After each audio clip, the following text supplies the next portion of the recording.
2장 13절에서 22절 말씀 찾으셨으면 제가 봉독하겠습니다. 유대인의 유월절이 가까운지라 예수께서 예루살렘으로 올라가셨더니 성전 안에서 소와 양과 비둘기 파는 사람들과 돈 바꾸는 사람들이 앉아 있는 것을 보시고 놋근으로 채찍을 만드사 양이나 소를 다 성전에서 내쫓으시고 돈 바꾸는 사람들의 돈을 쏟으시며 상을 엎으시고 비둘기 파는 사람들에게 이르시되 이것을 여기서 가져가라. 내 아버지의 집으로 장사하는 집을 만들지 말라 하시니 제자들이 성경 말씀에 주의 전을 사모하는 열심히 나를 삼키리라 한 것을 기억하더라. 이에 유대인들이 대답하여 예수께 말하기를 내가 이런 일을 행하니 무슨 표적을 우리에게 보이겠느냐. 예수께서 대답하여 이르시되 너희가 이 성전을 헐라 내가 사흘 동안에 일으키리라. 유대인들이 이르되 이 성전은 46년 동안에 지었거늘 내가 3일 동안에 일으키겠느냐 하더라. 그러나 예수는 성전된 자기 육체를 가리켜 말씀하신 것이라. 죽은 자 가운데서 살아나신 후에야 제자들이 이 말씀하신 것을 기억하고 성경과 예수께서 하신 말씀을 믿었더라. 6월절에 예수께서 예루살렘에 계시니 많은 사람이 그의 행하시는 표적을 보고 그의 이름을 믿었으나 예수는 그의 몸을 그들에게 의탁하지 아니하였으니 이는 친히 모든 사람을 아시며 또 사람에 대하여 누구의 증언도 받으실 필요가 없었으니 이는 그가 친히 사람의 속에 있는 것을 아셨음이니라. 아멘.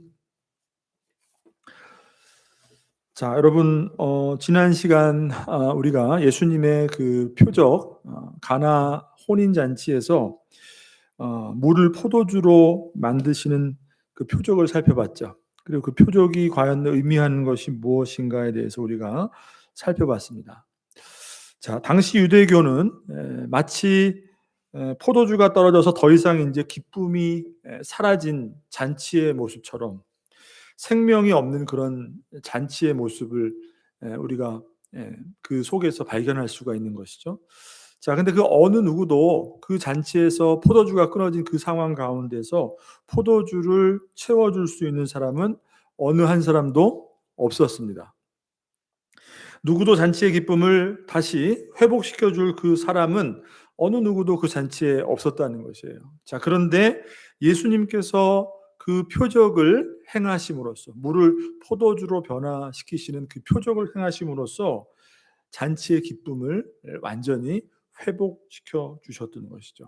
자, 그래서 그 표적을 통해서 예수님은 과연 어떤 분이신가, 누구신가를 그것을 말씀해 주신 것이라는 것이에요. 하나님께서 그리스도를 통하여서 이루시는 그 마지막 그 종말의 구원, 완성의 새 시대가 예수님을 통해서 이루어지는 그 완성의 새 시대가 이제 예수 그리스도를 통하여서 시작되었음을, 그 구원의 잔치가 회복되었음을 그것을 보여주셨던 것이죠. 예수님을 통해서 이루시는 하나님 나라의 구원이 이제 시작되었다.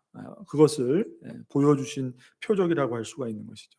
자, 오늘 말씀을 보게 되면 예수님께서 우리가 잘 알고 있는 성전에서 행하신 사건에 대해서 오늘 말씀을 기록하고 있어요. 우리가 이것을 성전 정화 사건이다, 성전을 깨끗게 하신 사건이다, 우리가 이렇게 알고 있죠.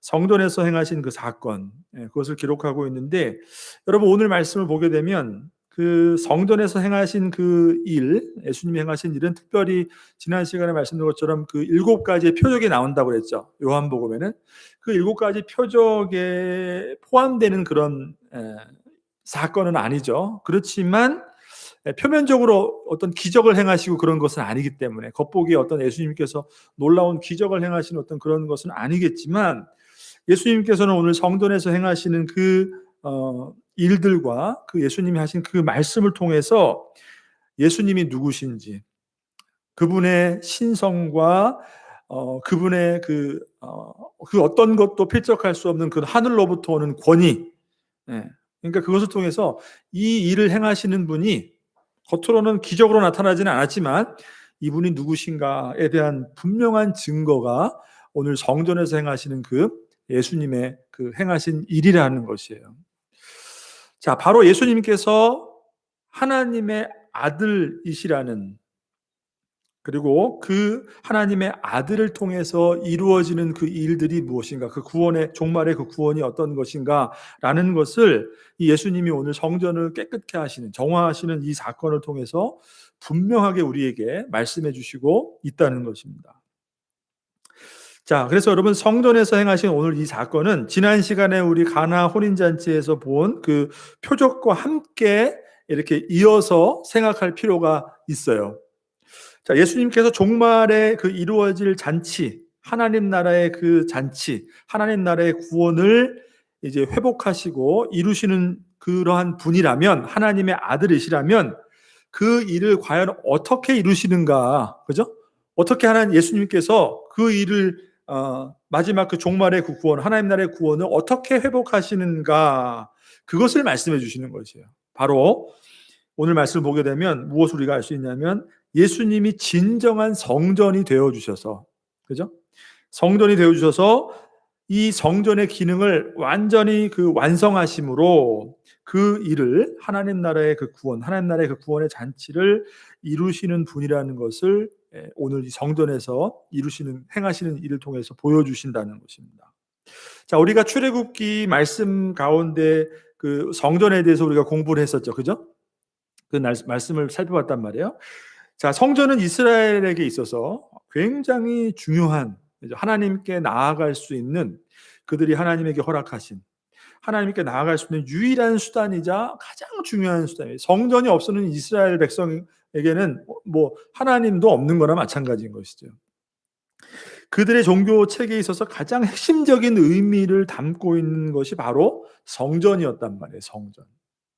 이방인들에게는 없었던 그 성전을 그들이 가지고 있다. 그 자체가 하나님이 그들을 택하시고 하나님이 그들과 함께 하시고 그들이 하나님과 함께 할 수 있다는 이 굉장히 중요한 것이 바로 성전이란 말이에요. 자, 성전을 통해서 하나님께 나아갈 수 있다는 것은 그냥 그들이 단순히 하나님과 뭐 함께 한다, 그죠? 저와 여러분들도 우리가 하나님 앞에 나아갈 수 있다, 그죠? 예수 그리스도를 통해서 하나님을 바라볼 수 있다, 예수 그리스도를 통해서 기도할 수 있다, 그죠? 그 모든 것들이 단순히 하나님이 우리의 삶에 나와 동행하신다, 이것을 넘어서서 무엇을 의미하는 것이에요? 우리가 그것을 통해서 생명을 얻고, 그리고 지금도 그것을 통해서 생명을 누리고 있다는 중요한 증거인 것이죠. 그들에게 성전이 있다는 것은. 자, 근데 여러분, 그 성전이 결국은 무엇을, 성전을 통해서 진짜 바라보게 하는 것이 무엇이냐는 것이에요. 뭐였죠? 성전을 통해서 진짜 바라보게 하시는 것은 바로, 성전은 그림자이고 예표일 뿐이지 진짜는 아니란 말이에요. 그렇기 때문에 진정한 성전은 바로 그 그림자이자 예표가 보여주는 예수 그리스도임을 보여주는 것이 바로 성전이었단 말이에요. 그 성전을 통해서 하나님께서 무엇을 보여주시는 것이에요? 예수 그리스도.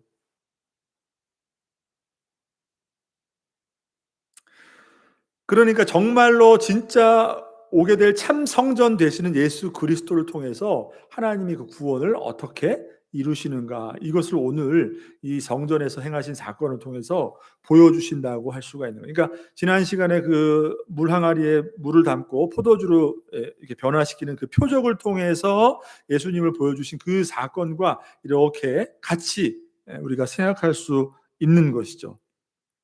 자, 그래서 오늘 본문의 말씀을 보게 되면 중요한 말씀을 예수님이 하세요. 19절 보시면 뭐라고 말씀합니까? 한번 보십시오.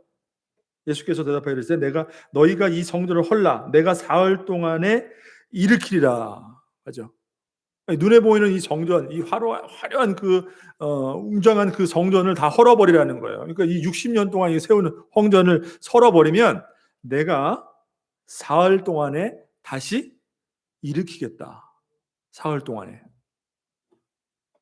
여러분, 무엇을 의미하는 거예요? 보니까 그 성전이 바로 예수님의 육체를 두고 말씀하시는 것이더라, 이렇게 말씀하죠. 그래서 이 성전에서 행하신 오늘 예수님의 사건은 이 무너져 없어지게 될 이 성전이 진짜 성전이 아니라, 물론 그 성전을 통해서 하나님 앞에 나아갈 수 있도록 그 성전을 허락하셨지만 그것을 진정으로 이루실 분이 뭐예요? 하나님 앞에 나아갈 수 있는 유일한 길이 되시며 유일한 생명을 얻을 수 있는 바로 참 성전이 되시는 예수 그리스도, 그분을 보여주시기 위함이라는 것이죠. 이것이 오늘 본문의 가장 중요한 의미라고 할 수가 있는 것이죠. 자, 여러분, 다른 공간 복음서를 보게 보면 마태, 마가, 누가 복음을 보게 되면 이 성전에서 오늘 예수님이 행하신 이 사건을 똑같이 기록을 하고 있어요. 다른 복음서들도.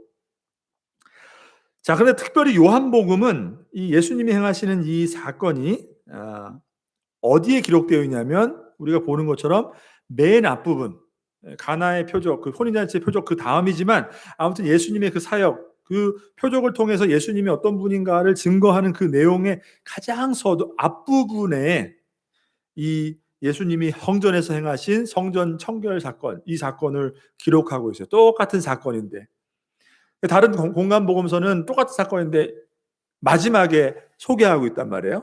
기록하고 있단 말이에요. 자, 그러니까 여러분, 이 그 맨 앞에 이것을 기록함으로써 요한이 지금 무엇을 말하냐? 하나님의 아들이시며 성전 되시는 그리스도께서 가나의 표적에서 보여준 것처럼 그리스도께서 종말에 이루실 이 하나님 나라의 잔치, 이 하나님 나라의 구원을 이루실 분이 바로 예수 그리스도. 근데 바로 그것을 어떻게 이루시냐? 이 눈에 보이는 이 성전이 아니라 그분이 참 성전이 되셔서 십자가에 죽으시고 사흘 만에 다시 살아나시는 그 놀라운 기적을 통해서 이루신다는 것을 말씀하고, 그것을 믿어 어떻게 하기 위해서요? 그 이름을 힘입어 생명을 얻게 하고자. 그것을 요한복음 다른 공간 복음과는 다르게 맨 앞에 기록하고 있는 것이에요.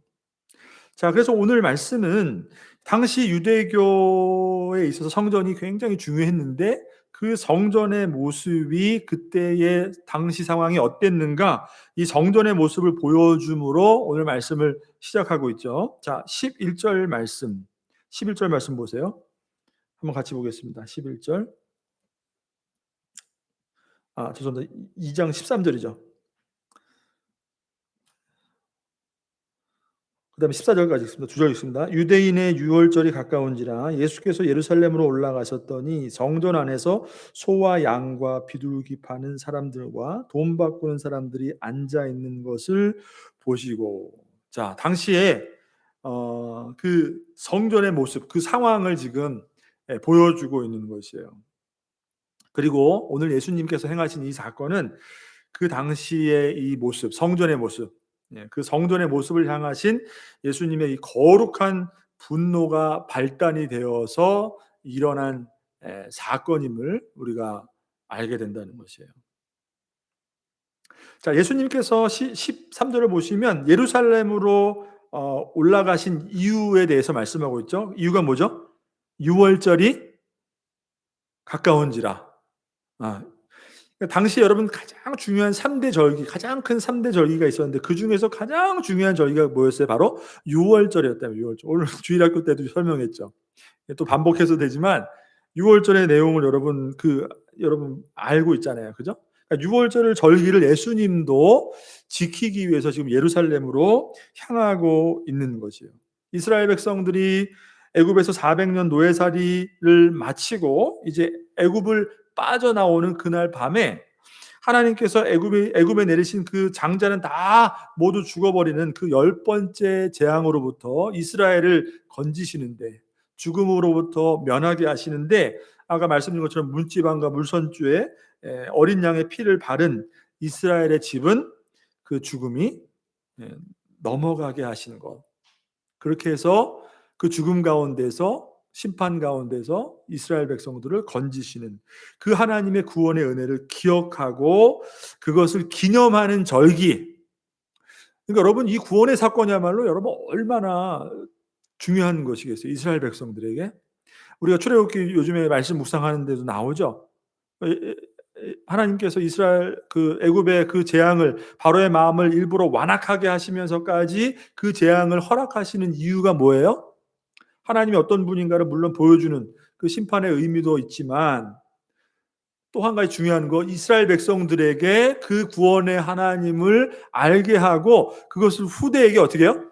전하도록 하신 것이 하나님의 그 목적이 담겨 있었다고 그랬잖아요. 그러니까 이 유월절이라는 것은 이스라엘 이 절기 중에서 가장 중요한 하나님이 우리를 애굽으로부터 건지셨습니다. 그래서 그 유월절 행사 때는 그 유월절 어린 양을 또 그렇게 율법대로 그렇게 제물로 드리고 그렇게 식사하고 오늘 말씀드린 것처럼 그렇게 하는 것이에요. 굉장히 중요한 절기죠. 자, 그래서 그때가 되면 이 절기를 지키기 위해서 모든 사람들이 유대인 모든 사람들이 남자는 다 가서 그 절기를 지켜야 되기 때문에 모든 사람들이 다 예루살렘 성전으로 다 모이게 되는 거예요. 그러니까 이스라엘 그 안에 있는 그 백성들뿐만이 아니라 당시 로마 그 전역에 흩어져서 살고 있는 모든 유대인들이 다 흩어져 살다가 어떻게 해요? 6월절만 되면 다 예루살렘으로 모이는 거예요. 그 절기를 지키기 위해서. 그러니까 여러분 그 예루살렘에 안 그래도 그 원래 있는 그 인구가 있었는데 외부로부터 그 절기를 지키기 위해서 다 모여드니까 여러분 얼마나 많은 사람이 모였겠어요? 당시에 그 뭐 대략 그 인파가 뭐 100만은 훨씬 넘었다. 그죠? 그러니까 그때 당시에 6월절이 여러분 하루만 딱 지키는 게 아니었어요. 우리가 성경을 봤던 것처럼 6월절이라 하는 무교절에라는 말이 있었단 말이에요. 그죠? 그러니까 6월절과 무교절은 같이 지켰단 말이에요. 일주일 동안 무교병을 먹으면서 성회로 모였단 말이에요. 그러니까 일주일을 여러분 그 예루살렘 안에 그 많은 사람들이 각지로부터 모여서 유월절을 지키기 위해 왔어요. 그러니까 모든 뭐 얼마나 그 사람들이 인파가 대단했겠어요. 잘 곳도 쉽게 구할 수 없을 정도로 그렇게 사람이 많이 몰려들었단 말이에요. 자, 그리고 그 사람들이 왜 모였겠어요? 결국은 어디로 가기 위해서? 예루살렘에 있는 성전에 가서 목적은 하나님 앞에 제물을 드리기 위해서 하나님 앞에 제사하기 위해서 성전으로 다 모여드는 거예요. 그러니까 그 인파가 다 성전으로 얼마나 여러분 대단했겠어요. 그때 당시의 상황을 보여주고 있는 것이에요. 근데 이런 와중에 성전 안에 있는 모습은 어땠습니까? 여러분 14절을 보게 되니까 성전 안에서 소와 양과 비둘기 파는 사람들과 돈 바꾸는 사람들이 앉아 있는 것을 보시고 여러분 성전 안에 소와 양과 비둘기 파는 사람들이 있었다는 거예요. 그리고 돈 바꿔주는 사람들이 있었다는 것입니다. 여러분 예수님께서 이 모습을 보시고 오늘 분노하셔서 성전에 있는 모든 사람들을 다 내쫓으시고 거기에 있는 모든 그 장사꾼들이 가져온 모든 물건들 그걸 다 뒤집어 엎고 여러분 이 일을 행하시게 되는 것이에요. 여러분 이것이 과연 성전의 모습과 우리가 생각하는 어떤 성전의 어떤 모습과 이렇게 잘 마음에 다가오는가 한번 여러분 생각을 해보십시오. 장사하는 사람들, 그죠? 재물을 파는 사람들, 돈을 바꿔서 그 환전하는 사람들, 가뜩이나 사람이 많은 상황에서 여러분 뭐 성전하면 어떻게 보면 우리가 어떻게 알고 있어요? 거룩하고 하나님의 찬양이 넘쳐나고 하나님 앞에 거룩하게 제사를 드리고 하나님 앞에 드리는 기도가 있고 이런 모습들을 우리가 상상하게 되는데 오늘 모습을 보게 되면 그런 모습이 아니에요. 오늘 성경도 보면 장사라고 이렇게 표현하고 있어요. 그죠?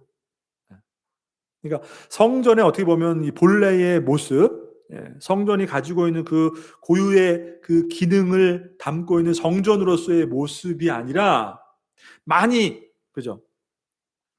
이렇게 변질되어 있는 모습을 우리가 확인할 수가 있다는 것이에요. 여러분 성전 안에서 희생제물, 그러니까 아까 말씀드린 것처럼 소와 양과 비둘기를 파는 사람이 있었다. 여러분 왜 그 성전 안에서 희생제물을 팔아야 했을까요? 유월절을 위해서 사람들이 모였다는 것은 유월절에 제일 중요한 건 정절에서 제물을 드려야 된단 말이에요. 그러니까 각자 각 사람마다 뭐가 필요하겠어요? 제물이 필요하단 말이에요. 제물이. 근데 말씀드린 것처럼 로마 각지 전역에 있는 사람들이 퍼져 있던 사람들이 다 예루살렘에 오기 때문에 여러분 그것은 굉장히 어떻게 보면 긴 여행이란 말이에요. 일주일 동안을 거기 머물러야 되기 때문에. 그럼 각자가 드릴 제물을 가져와야 돼요. 그죠? 그 희생 제물을 다 준비해서 가져오는데 문제는 뭐냐면 가져온다 하더라도 여러분 율법에 보면 하나님께 드리는 그 제물은 어떤 제물이었어요? 흠이 없는 제물이에요. 흠이 없는 제물.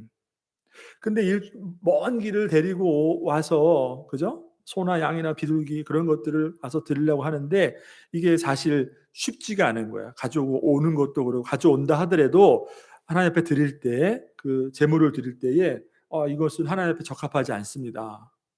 그러니까 어떻게 되겠어요?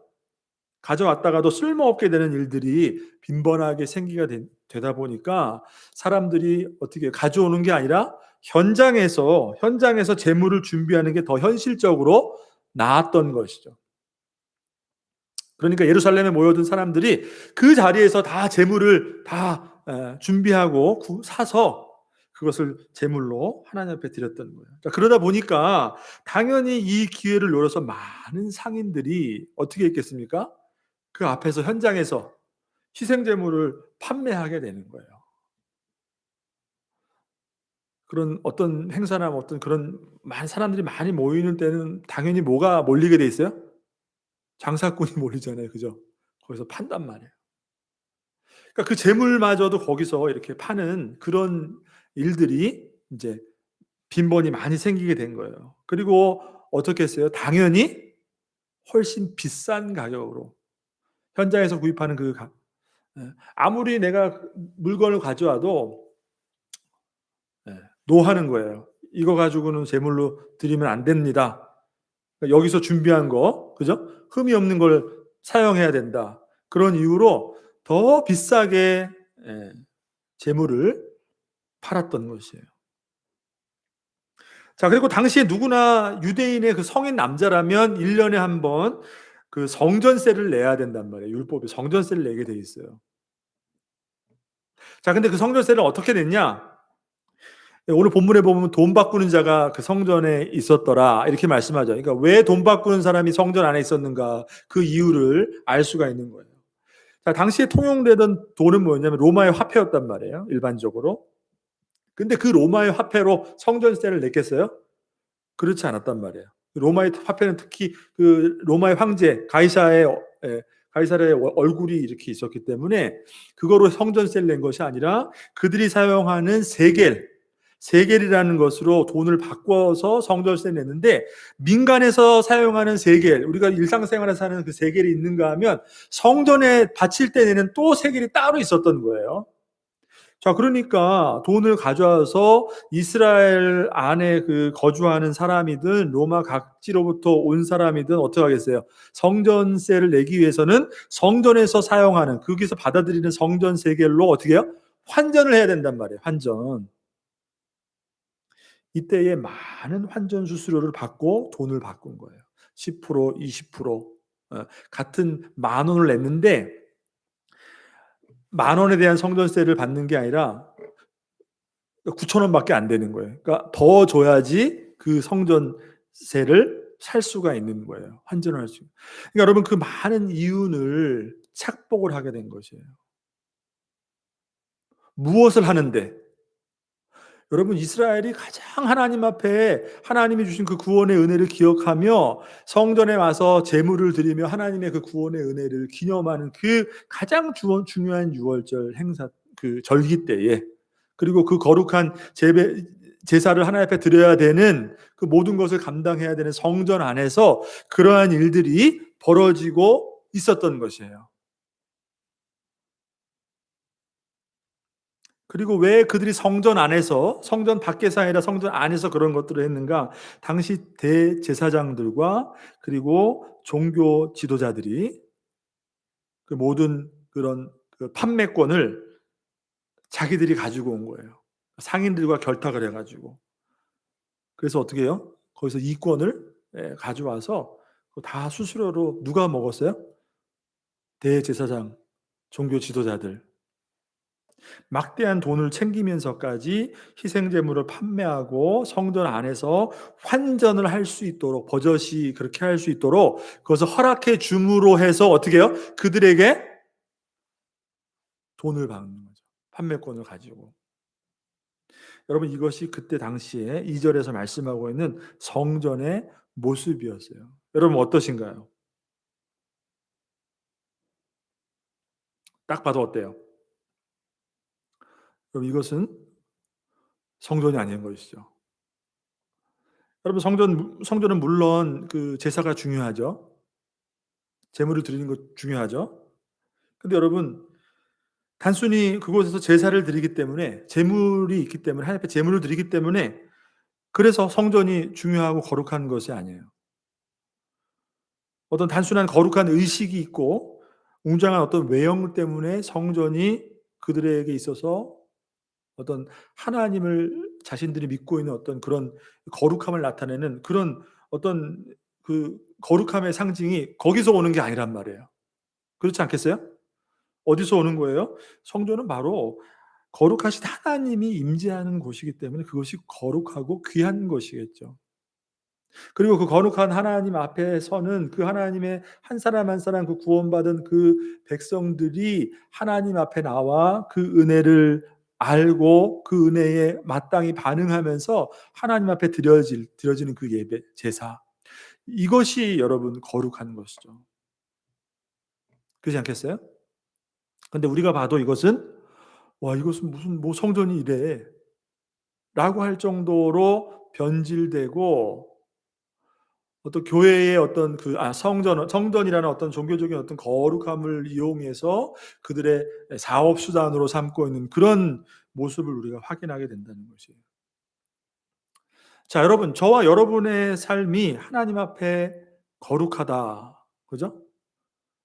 우리가 믿는 성도로서 하나님 앞에 우리가 거룩한 삶을 살고 있습니다. 라는 것은 무엇을 보고 거룩하다고 하는 걸까요?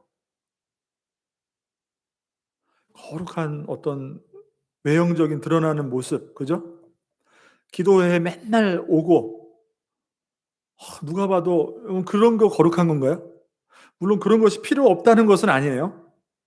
그죠?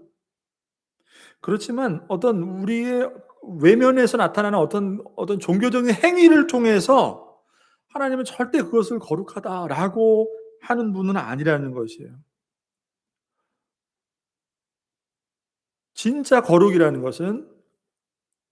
능력이라는 것은 하나님이 저와 여러분의 삶에 거룩하신 하나님이 임재하시고 그리고 그 가운데 그분이 기뻐하시는 그 하나님의 뜻 가운데 우리가 함께 거하고 그것을 행하는 삶을 살아가는 그 모습이 진짜 하나님이 원하시는 거룩함이라는 것이죠.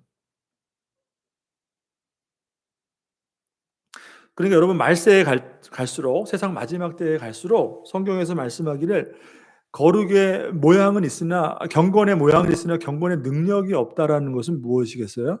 얼마든지 옆으로는 겉으로 보이기에는 그 모습은 경건의 모습을 우리가 갖출 수 있을지 모르겠지만 실제로 그 능력이라는 것은 뭐예요?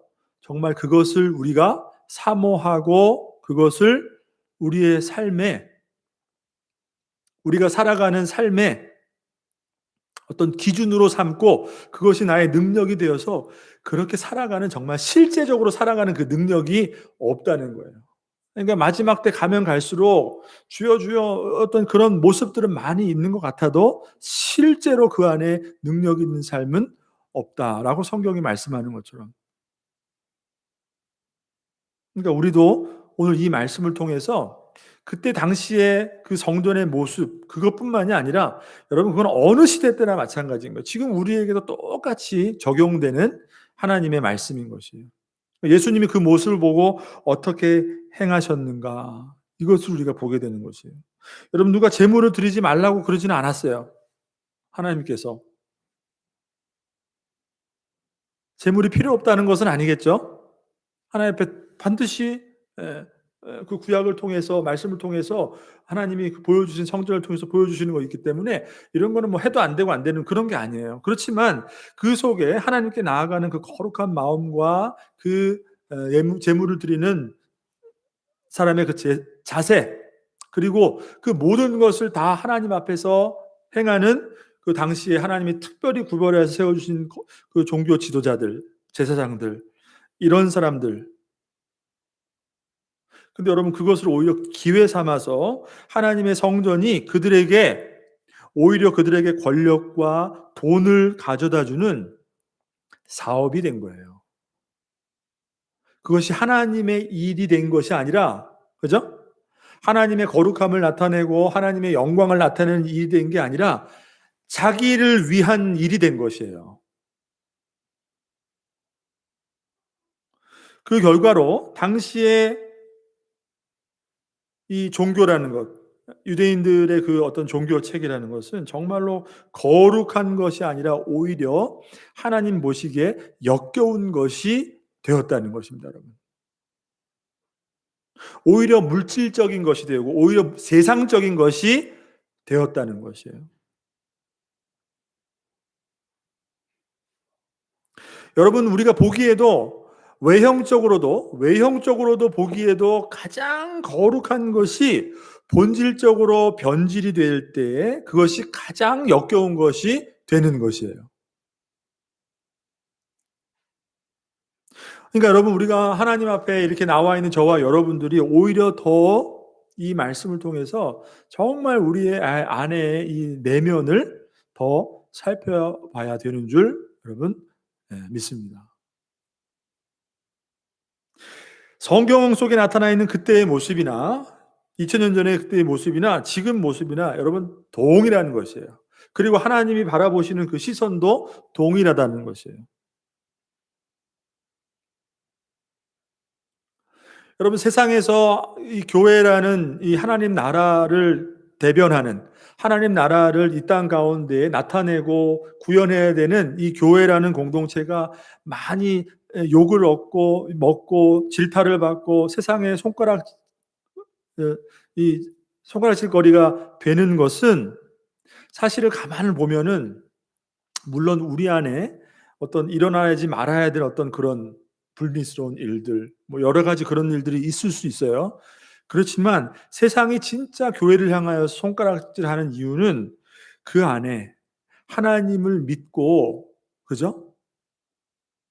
교회라는 공동체 안에서 하나님 나라라는 것을 믿고 이 땅을 그 믿음으로 살아간다는 우리의 삶을 바라볼 때에 거기에 진심으로 하나님을 사랑하는 것이 보이지 않기 때문에 그런 것이에요. 사실은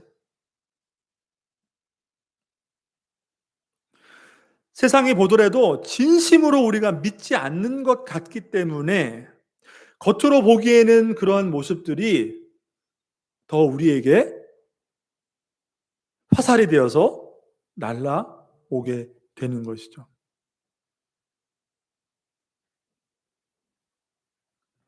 예수님은 이러한 모습을 보시고 오늘 말씀 14절에서 분노하셨던 것이에요, 여러분. 14절 먼저 보시죠. 성전 안에서 소와 양과 비둘기 파는 사람들과 돈 바꾸는 사람들이 앉아 있는 것을 보시고, 그다음 15절 노끈으로 채찍을 만드사 양이나 소를 다 성전에서 내쫓으시고 돈 바꾸는 사람들의 돈을 쏟으시며 상을 엎으시고. 여러분, 얼마나 여러분 무섭습니까? 예수님이 막 상을 막 뒤에 엎으시고 채찍으로 막 내리치고 사람 쫓아내고, 그죠? 근데 여러분, 이 예수님의 이 분노하시는 이 모습은 그때 그 순간적인 그때의 어떤 문제가 아니라 사실은 이스라엘이 오랜 시대를 걸쳐서 하나님 앞에 보여줬던 문제라는 것이에요. 그리고 오늘 우리들도 똑같이 우리를 스스로 바라봐야 될 문제라는 것이에요. 여러분, 이사야 선지자를 통해서 하나님이 말씀을 주셨어요.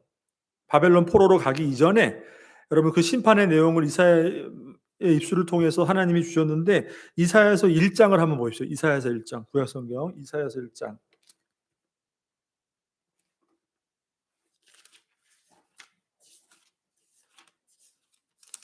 이사야서 1장 11절에서 15절 말씀이에요. 구약 성경 1장 이사야서 1장 11절 968페이지. 자, 한번 보십시오. 여호와께서 말씀하시되 너희의 무수한 재물이 내게 무엇이 유익하뇨? 나는 순양의 번제와 살찐 짐승의 기름에 배불렀고 나는 수송아지나 어린 양이나 순염소의 피를 기뻐하지 아니하노라. 너희가 내 앞에 보이러 오니 이것을 누가 너희에게 요구하였느냐? 내 마당만 밟을 뿐이니라. 헛된 재물을 다시 가져오지 말라. 분향은 내가 가증히 여기는 것이요 여기는 바요. 월삭과 안식일과 대회로 모이는 것도 그러하니 성회와 아울러 악을 행하는 것을 내가 견디지 못하겠노라. 내 마음이 너희의 월삭과 정한 절기를 싫어하나니 그것이 내게 무거운 짐이라. 내가 지기에 곤비하였느니라. 너희가 손을 펼 때에 내가 내 눈을 너희에게서 가리고 너희가 많이 기도할지라도 내가 듣지 아니하리니 이는 너희의 손에 피가 가득함이라. 여러분은 얼마나 많은 제사를 유대인들이 하나님 앞에 드리고 수많은 희생 제물을 드리고 때마다 절기 때마다 모이고 성회로 모이고 예물 올려드리고 기도하고 매일같이 기도하고 하루에 3번 기도하고 월삭을 드리고 이게 다 그들의 하나님을 향한 열심이었단 말이에요. 근데 하나님이 뭐라고 말씀하세요? 누가 너희에게 그런 거 가져오라고 했느냐? 그러니까 필요 없다는 게 아니라 가져오는데 뭐겠어요? 그 실제 속에 알맹이는 없다는 거예요. 너의 삶에 너의 손에 피를 묻히고 있는데 그거 나한테 가져와서 뭐다 다 드려봤자 뭐 하겠냐. 내가 제일로 가증히 여기는 것이고 견디지 못하겠고 가져오면 가져올수록 나에게 짐이 돼서 내가 너무 힘들어서 견딜 수가 없다. 내가 다 그것을 질 수가 없다. 하나님 보시기에 너희들은 그냥 마당만 밟다가 그냥 가는 그런 종교 생활이라는 거죠. 그러니까 예수님께서 지금 수백 년 전에 여러분 이사야 선지자를 통해서 말씀하신 그 내용이 지금 예수님께서 지금 분노하시고 있는 내용과는 전혀 다른 것이 아니라 똑같은 것을 예수님이 보고 지금 분노하시고 있는 것이에요. 하나님께서 특별히 선택하시고 구별하셔서 그들의 하나님 백성 삼아 주셨어요. 그리고 그들의 하나님이 되어 주셨어요. 그들에게 거룩한 율법도 주셨어요. 하나님이 그들과 함께 하시고 그들과 하나님과 함께 할 수 있는 정전을 허락해 주셨는데 오히려 그것들이 하나님의 거룩하심과 하나님의 영광을 드러내는 것이 아니라 그것을 오히려 거짓된 종교로 그들이 만들어 버렸던 것이에요. 자신들의 위선을 감추는 오히려 도구로 만들어 버렸던 거예요. 우리가 내 안에 죄가 많고 내 안에 여러분 너무나 더러운 것이 많은데 진정으로 그것이 하나님 앞에 우리의 삶을 정말 그 찢는 아픔으로 고통으로 하나님 앞에 회개하고 돌이키고 하나님의 은혜를 구하고 여러분 하나님을 그렇게 믿음으로 하나님이 우리에게 주시는 그 은혜를 통하여서 다시 영원한 생명 가운데 거하고 여러분 그런 것이 아니라 내 안에 그런 것들이 많이 있는데 우리가 겉으로 보여지는 모든 그런 행함이나 어떤 그런 종교적인 그런 모습으로 그거를 다 가리우는 도구로 사용했다는 것이에요. 그러니까 알맹이는 없고 겉만 번드레한 껍데기를 하나님이 도저히 받기를 너무나 힘들어 하셨던 것입니다. 오히려 이것은 하나님 앞에 불경건한 것이고 가장 하나님을 모독하는 일이 되는 것이겠죠. 그러니까 그들이 가지고 있었던 문제는 바로 이러한 위선적인 문제. 하나님 앞에 그들의 삶에 손에 피를 묻히고 있는데 그럼에도 불구하고 누구보다 더 하나님 앞에 열심으로 다 드리고 누구보다 다 행하는 모든 거 다 빠지지 않고 다 하는 그러니까 지금 우리로 말하면 표면적인 예배인 것이에요. 여러분 지금 우리에게도 결코 해당하지 않는다고 말할 수가 없는 문제인 것이죠. 그들에게 이르시되 기록된 바 내 집은 기도하는 집이라 일컬음을 받으리라 하였거늘 너희는 강도의 소굴을 만드는도다 하시니라. 예수님이 성전을 향하여서 말씀하신 내용이에요. 하나님의 집이고 기도하는 집이며 하나님의 백성과 거룩하신 하나님이 만나는 교제가 일어나는 그 거룩한 성전을 어떤 그들이 가지고 있는 영적인 권위를 통하여서 자신의 욕망을 채우는 도구로 삼았던 것이에요. 그들이 가지고 있는 종교 지도자로서의 어떤 권위와 어떤 그런 영적인 그 권위를 통하여서 모든 것을 자기의 욕망을 채우고 착복하는 그런 도구로 삼았던 것입니다. 그러니까 하나님께서 그들의 위선적인 그런 제사, 그 표면적인 예배를 받으실 수 없었던 것처럼 그것을 버거워하셨던 것처럼 예수님도 지금 성전 안에서 벌어지고 있는 이 일들을 용서할 수가 없었던 것이에요. 그래서 15절 말씀에 아까 우리가 봤던 것처럼 상을 엎으시고 채찍으로 그죠? 사람들과 동물을 가축을 제물로 써진 모든 것들을 다 쫓아내시는 그런 분노를 쏟아내시는 것이에요. 여러분 예수님의 공생의 3년 중에 우리가 알고 있는 성경을 통해서 알고 있는 예수님께서 가장 분노하신 사건이에요. 어떻게 보면 여러분 예수님답지 않은 인자하고 온유하고 그죠? 사랑이 많으시고 가장 예수님답지 않은 모습. 그렇지만 여러분 잘 오늘 본문을 보게 되면 오히려 가장 예수님답고 예수님이시기 때문에 이렇게 할 수밖에 없는 모습. 하나님의 영광, 하나님의 거룩함이 드러나야 될 그 성전을 향하여서 분노할 수밖에 없는 예수님이라는 것을 우리는 봐야 된다는 것입니다. 가장 거룩해야 될 그 성전을 향해서 가장 분노하셨던 것이에요. 여러분 우리는 이렇게 생각할 수가 있습니다. 예수님께서 왜 이렇게 무지막지하게 막 채찍까지 채찍질까지 하시면서 상을 다 뒤엎으시면서까지 어떻게 이렇게 하실 수가 있을까? 우리는 이렇게 생각할 수가 있어요.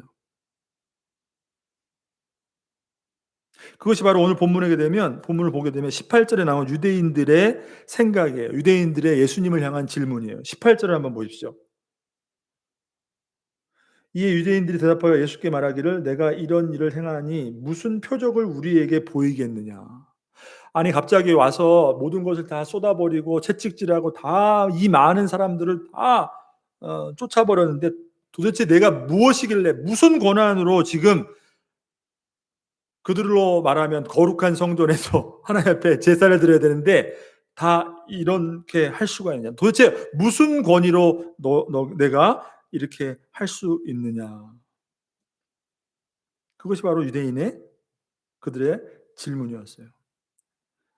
그러니까 표적을 보이라. 그러면은 그 권위가 어디서부터 왔는지 우리가 인정하겠다. 이것을 말씀해 주는 거죠. 여러분 그 수많은 사람들을 예수님 단 한 분이 다 몰아내셨어요. 그때 당시에 우리가 현장에 있지 않았기 때문에 뭔지 모르겠지만 여러분 이것이야말로 예수님이 보여줄 수 있는 예수님이 누구신가 그분이 가지고 있는 권위와 하늘로부터 오는 신성을 그대로 보여주는 것이죠. 10명도 아니에요. 100명도 아니에요. 1000명도 아니에요. 그보다 더 많은 사람들이 군집되어 있는 그 무리 가운데 예수님께서 그들을 다 쫓아내셨다는 것이에요. 여러분 그게 가능할까요? 한 번은 예수님께서 무리들로 하여금 무리가 예수님 향해 돌을 던지려고 할 때 예수님께서 어떻게 하셨죠? 그냥 그 무리들을 그냥 유유히 해치시면서 나가셨어요. 죽이려고 돌을 들고 달려드는 그 무리들을 향하여서 어떤 말 한마디 안 하시고 그냥 유유히 그 자리를 벗어나셨는데 그들이 그 권위 앞에 한마디도 할 수 없었고 그 길을 열어줄 수밖에 여러분 이것이 바로 예수님이 보여주는 진정한 예수님이 그분이 가지고 있는 하늘로부터 오는 권위, 신성을 보여주시는 것이죠. 그리고 또 한 가지 오늘 예수님의 말씀을 보면 표적을 뭐 보여주거나 말거나 할 것도 없이 그런 필요도 없이 예수님께서 도대체 어떤 권한으로 이 일을 행하셨는지 예수님이 직접 말씀해 주세요.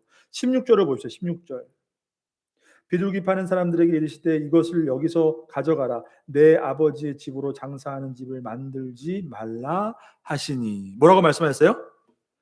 내 아버지의 집으로 장사하는 집을 만들지 말라. 이렇게 말씀하셨어요, 여러분. 내 아버지의 집. 하나님의 집. 그죠? 우리 아버지의 집.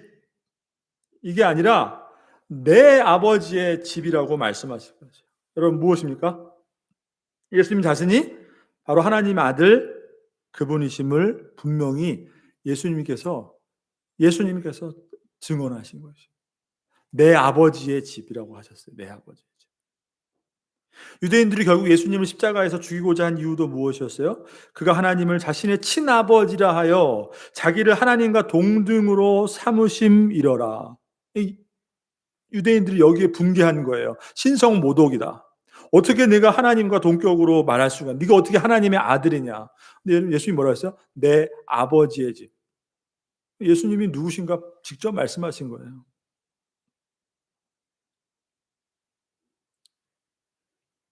오히려 아버지의 집에서 행해지고 있는 그 일들로 말미암아 그들이 하나님을 더 모욕하고 있었던 것이죠. 자, 그렇기 때문에 예수님께서 지금 행하신 오늘 이 분노, 보여주신 그 분노는 그냥 단순히 어떤 예수님의 어떤 인격의 문제, 순간적인 어떤 그런 폭발 이런 게 아니라 바로 사람들은 하나님의 그 아버지의 집을 강도의 소굴로 바꾸어 버렸는데 예수님은 지금 뭐 하시는 거예요? 하나님 아버지의 아들로서 마땅히 강도의 소굴로 변해버린 그 성전을 아들로서 그것을 깨끗게 하신 것이에요. 그러니까 하나님의 일을 행하신 것이에요. 하나님이 행하실 일을 하나님의 아들로서 행하신 것이에요. 그러니까 오늘 더럽혀진 그 성전을 향하여서 분노하시고 물건을 다 뒤집어 엎으시고 사람들을 내쫓으신 예수님의 모습은 하나님의 아들로서 아버지의 집이 더럽혀지는 것을 도저히 참고 견딜 수 없는 이 하나님의 아들로서의 그 거룩한 분노, 어떻게 보면 하나님의 분노인 거죠. 그것으로 인하여 행하신 사건, 당연히 하나님의 아들로서 그렇게 할 수밖에 없는, 그렇게 해야만 하는 그런 일을 행하셨던 것이죠. 여러분, 우리도 참지 못하는 것, 나를 욕하더라도 어떻게 해요? 우리 집 욕하지 마. 그죠? 부모님 얘기하지 마. 여러분, 이거 뭐겠어요? 그거는 엄청난 명예훼손이거든요. 모욕이거든요. 부모님과 나를 동질하게 여기는 것이죠. 하나로 여기는 것이죠. 그러니까 나를 욕하더라도 부모님은, 가족은 욕하지 마라는 것이 바로. 그러니까 당연히 오늘 예수님께서 보여주신 이 분노는 하나님의 아들로서 그분의 거룩한 그 영광과 거룩함이 드러나야 될 그 성전을 통해서 이루어지고 있는 그 일들을 통해서 마땅히 하나님의 그 거룩하심을 훼손한 데에 대한 그 모욕감, 거기에 대한 분노가 예수님을 통해서, 다르게 말하면 뭐예요? 바로 하나님 아버지에 대한 열심인 것이에요. 열심. 그분을 향한 열심. 내 아버지 집에 대한 열심이 오늘 그 예수님께서 보여주신 그 행동으로 나타나게 되었다는 것이죠. 자, 그런 모습을 딱 보고서는 현장에 있던 예수님의 제자들이 뭐라고 말합니까?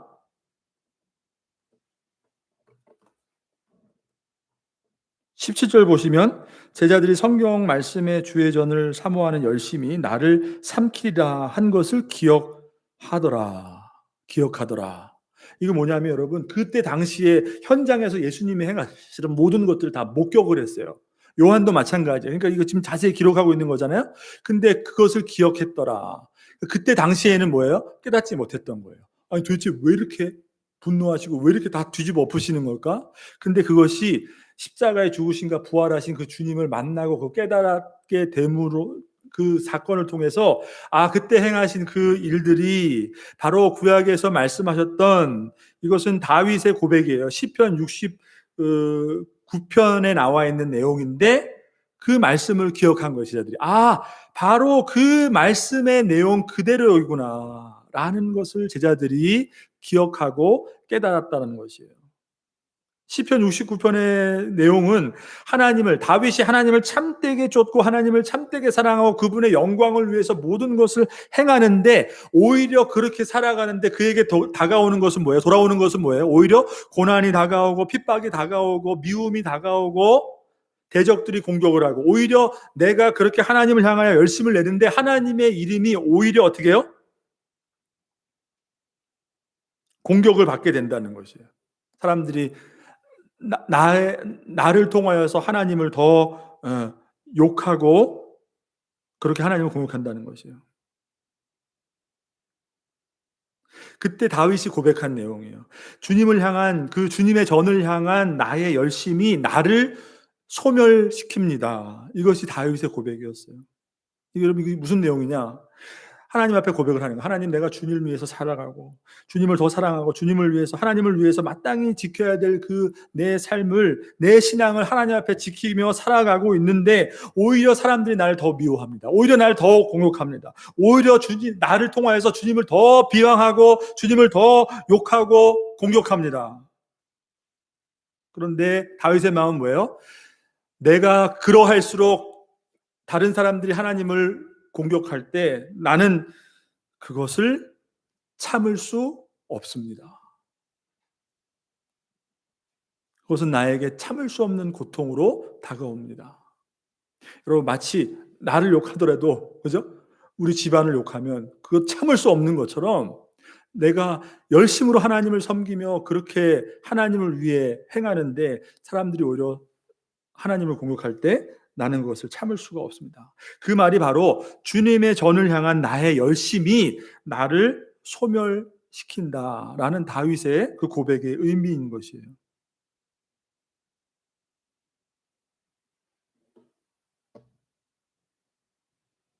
자, 그러니까 예수님은 그러한 마음으로 그때 제자들이 그것을 깨닫게 된 거예요. 그때 당시에 몰랐는데 예수님이 바로 다윗이 그렇게 고백했던 그 마음으로 그분이 바로 하나님의 아들 죽으시고 부활하심으로 하나님의 그 구원의 그 종말론적인 구원을 이루신 그분이 그 성전을 통해서 이루어지는 일들을 보고 그토록 분노하시고 참지 못하셨던 것이 바로 성경에 기록되어 있던 그 다윗의 마음이었구나. 그분이 하나님의 아들이셨기 때문에 그렇게 분노하시고 그들이 보여달라 하는 그 표적에 대해서 뭐라고 말씀하셨어요? 표적은 다른 것이 아니라 성전인 내가 십자가에서 죽고 사흘 만에 부활함으로 그 성전을 다시 세우겠노라. 바로 그 말씀을 하셨던 것이구나. 여러분 제자들이 그것을 깨닫었던 것이죠. 19절에 그래서 성전은 예수님의 몸을 가리킨 것이었다.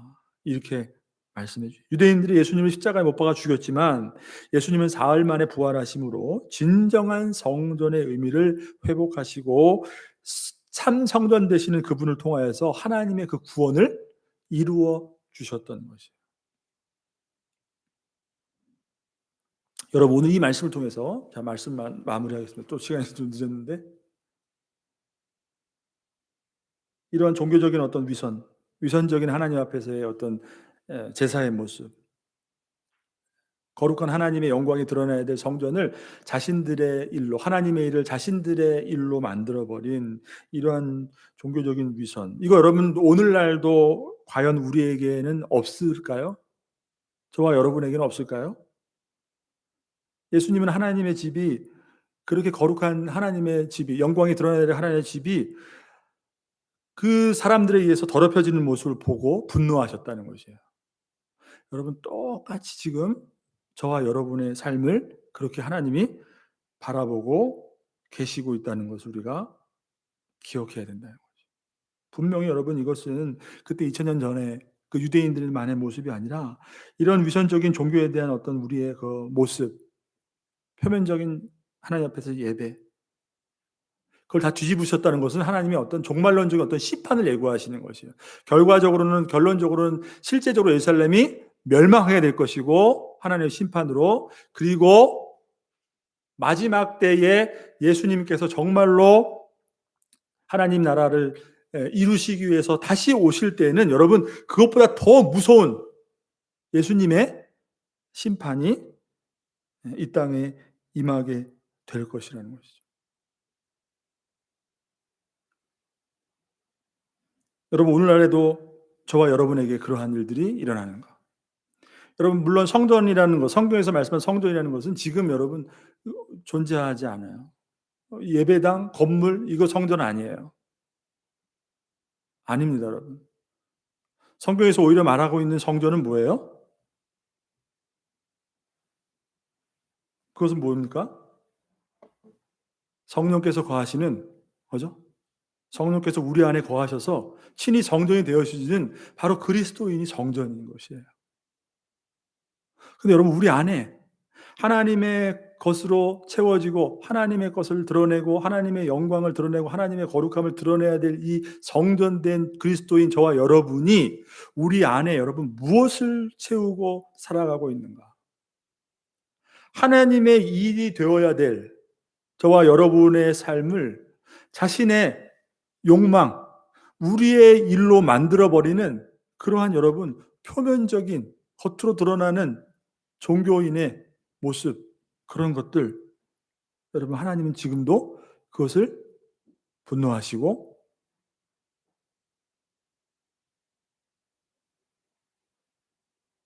반드시 마지막 때에 그것을 심판하신다는 거죠. 여러분 다시 한번 우리의 모습을 잘 되돌아보고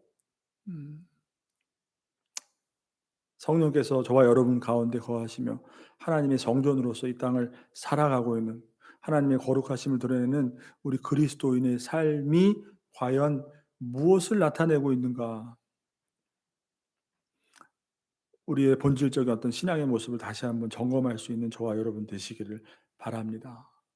그리고 또 한 가지는 오늘 예수님의 그 모습을 통해서 정말 하나님 아버지의 그 영광을 위해서, 그 거룩하신 그분의 일을 위해서 열심을 내시는 그 하나님 아버지의 그 충성하시는 그 모습을 보게 된다는 것이에요.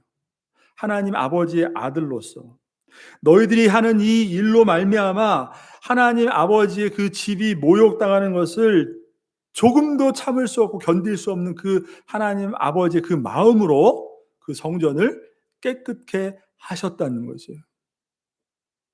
여러분 정말 우리가 진정으로 신앙이 성장하게 되고 하나님을 향한 그 사랑과 그분을 향한 우리의 삶의 모습이 진실된 어떤 신앙의 모습으로 성장하게 되면 될수록 하나님의 일은 곧 누구의 일이 돼요?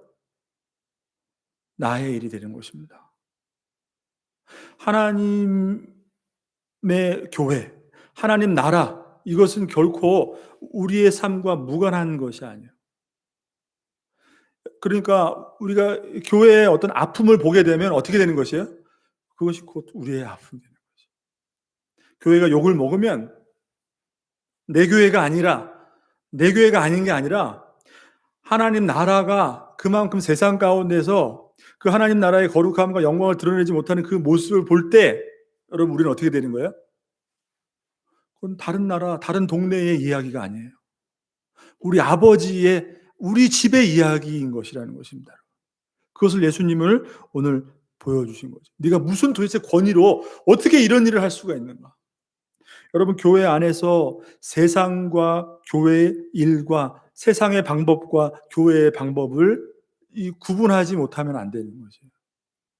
여기서 오는 어떻게 하나님의 그 교회 안에서 여러분 우리에게 이러한 열심이 물론 있어야 되는 것이고 하나님과 하나님의 그 거룩하심을 드러내는 성전된 우리들의 삶 가운데 여러분 그런 어떤 하나님의 거룩함을 품고 분노하는 거룩한 열심이 저와 여러분 가운데 있어야 된다는 거죠.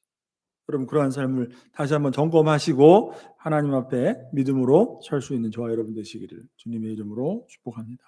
기도하겠습니다. 하나님 아버지 감사합니다.